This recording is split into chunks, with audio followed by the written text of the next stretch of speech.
with Dr. Delhousaye. You know, when Noe first came to the valley, I heard about this young guy coming to the Baptidome, and I just kind of wanted to know who's going to what. In the beginning was the Word. And later we see in verse 14, the Word became flesh, and we beheld the glory of the only begotten Son. But in 1 John 1, the next verse, verse 2 and 3, it says, in the beginning was the Word, and the Word was with God, and the Word was God. And all things came, according to Revelation 12, 1/3 of them followed Lucifer, thinking he was like the high priest. And Ezekiel 28 describes Lucifer like a height, stay in their proper authority, thus were cast out. But not only do they have moral sense, they have, remember Mary? Remember the night that Jesus was born, and those shepherds are out there, and all of a sudden, before they have a chance to see the multitude of angels, Mary already had a conversation. So we see they have moral judgment to speak. We can't find a verse that says they sing. Little creatures who do not have bodies. Is that possible? You remember after the resurrection, Jesus is coming to the boys. They're locked up in a spirit. And that's when Jesus said, a spirit does not have flesh and bone, as you see that Balaam and his donkey. We're in church. His donkey.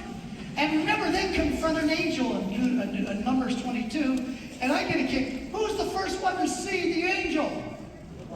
The Assyrians in 2 Kings chapter 9.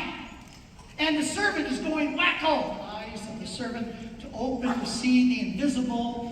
And he sees that they're surrounded by a valley full of these angels. And finally, when they look up, they see a multitude of what? These angels. Now, number 2, are there other names for angels in the Bible?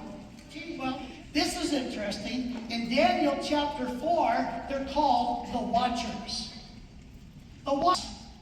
And then we see in Colossians 1, they're called thrones, dominions, principalities, authorities. In Ephesians 1, they're called powers.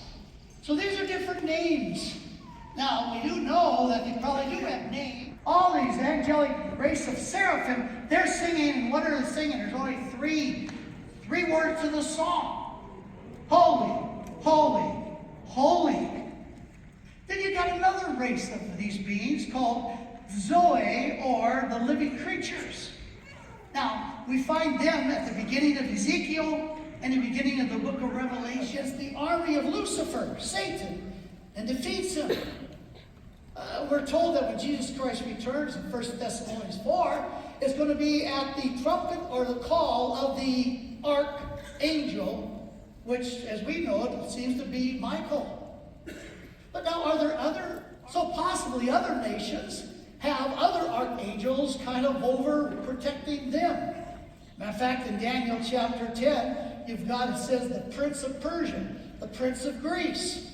And these are spiritual powers and principalities of forces of darkness. What's this forces of darkness he's talking about? Well, in Daniel 10, sometime when you're having a hard time sleeping, read Daniel chapter 10 and 11. This stuff is all happening in another dimension of darkness. And we don't even know about it because the angels are doing their job.